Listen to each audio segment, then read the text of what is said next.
Welcome to the Virginia Department of Education's Understanding the Regulations Governing the Use of Restraint and Seclusion in Elementary and Secondary Schools in Virginia. This series of modules is focused on establishing and maintaining compliance with Virginia's legal requirements for restraint and seclusion. It is directed toward all school personnel. Module 5, Preventing the Use of Restraint and Seclusion and Returning the Student to the Learning Environment After Restraint or Seclusion. This module is focused on understanding the school division's responsibilities regarding the prevention of restraint and seclusion and returning the student to the learning environment after the use of restraint or seclusion. Please note there is a cumulative quiz at the end of this series of modules that will allow you to test your knowledge and earn a certificate. You are also invited to complete a feedback survey after each module. As noted by the U.S. Department of Education, school should be a safe and healthy environment in which America's children can learn, develop, and participate in instructional programs that promote high levels of academic achievement. Virginia has adopted these regulations to help ensure such an environment for Virginia's students.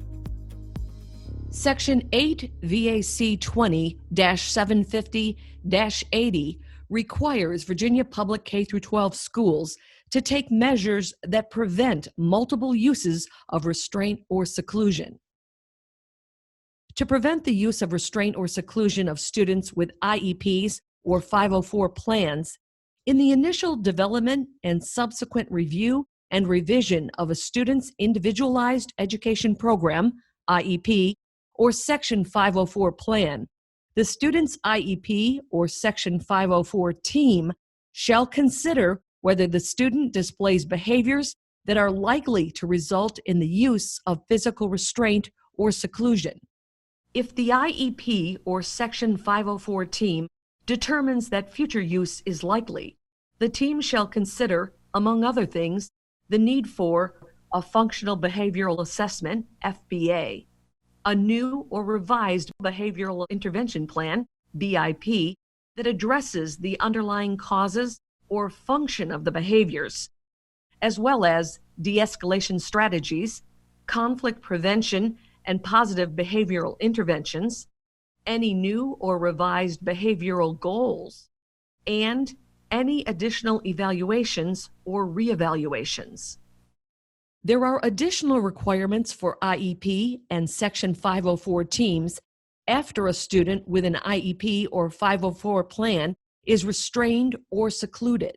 Within 10 school days following the second school day in a single school year on which an incident of physical restraint or seclusion has occurred, the student's IEP or Section 504 team shall meet to discuss the incident and to consider, among other things, the need for an FBA, a new or revised BIP that addresses the underlying causes or purposes of the behaviors, as well as de-escalation strategies, conflict prevention and positive behavioral interventions, any new or revised behavioral goals, and any additional evaluation or reevaluations. For students who do not have an IEP or 504 plan and have been restrained or secluded, within 10 school days of the second school day in a single school year on which an incident of physical restraint or seclusion has occurred, a school-based team must meet. The school-based team must consist of the parent, the principal or the principal's designee, a teacher of the student, school personnel involved in the incident, if not the teacher or administrator already invited, and other appropriate school personnel, such as a school psychologist, school counselor, or school resource officer, as determined by the school division.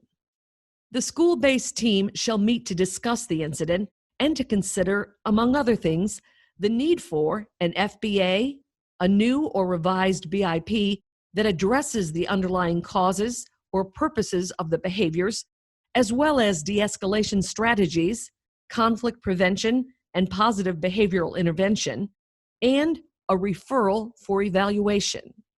Functional Behavioral Assessment, FBA, is a process that includes the development of a behavioral intervention plan, BIP. Consideration of a FBA or BIP must not be regarded as a singular or isolated event. Nothing in 8 VAC 20-750-80 shall be construed to prohibit the completion of an FBA or BIP for any student with or without a disability who might benefit from these measures, but whose behavior has resulted in fewer than 2 incidents of physical restraint or seclusion in a single school year. Nothing in 8 VAC 20-750-80 shall be construed to excuse the school-based team or its individual members from the obligation to refer the student for evaluation if the team or members have reason to suspect that the student may be a student with a disability. Understanding some simple behavioral terms, such as setting event strategy, antecedent, reinforcer, and consequence, will allow school personnel to use prevention strategies for all students.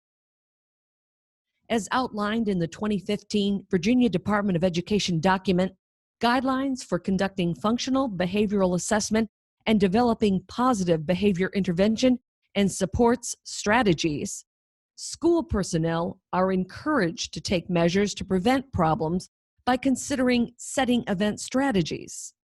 Something as simple as manipulating the physical arrangement of the classroom can increase the probability of producing positive change in behavior. An antecedent is the event that occurs just before a behavior. Classroom expectations, routines, and procedures serve as antecedents that promote desired behavior. The ability to control antecedents can help to prevent problem behavior and promote desired behavior in the classroom. Teaching students what is expected provides them with the tools to be successful in the classroom. Routines and procedures describe to the student how to accomplish these expectations and other classroom tasks. Researchers discuss the relationship of consequences and reinforcement in the study of behavior. They defined positive reinforcement as occurring when a behavior increases in the future because it was followed immediately and contingently by a consequence that acted as a reinforcer. A consequence is any event or stimulus that follows the behavior, whether it increases or decreases the behavior. For example, after students successfully complete a math independent practice activity, their teacher gives them 5 minutes of self-chosen activity time. For many students, the consequence of receiving the self-chosen activity time would increase the successful completion of the independent math practice the next time that it is required. Differential reinforcement involves providing reinforcement to desired behaviors and withholding reinforcement for undesired behaviors. Differential reinforcement is one of the most highly recommended strategies for reducing problem behavior, in part because it does not rely on punishment procedures or intrusive techniques. Rather, the emphasis is on reinforcing the desired or more appropriate behavior. Educators have long known that building and maintaining positive relationships with families and students increases the likelihood of improved student performance. Trust is the foundation of all relationships. Effective communication and inviting the parent to be a partner are key to strengthening and maintaining those relationships. Don't forget to take the cumulative quiz to earn a certificate for your participation. Please contact the Office of Dispute Resolution and Administrative Services at 804-225-2013 if you have questions about this material.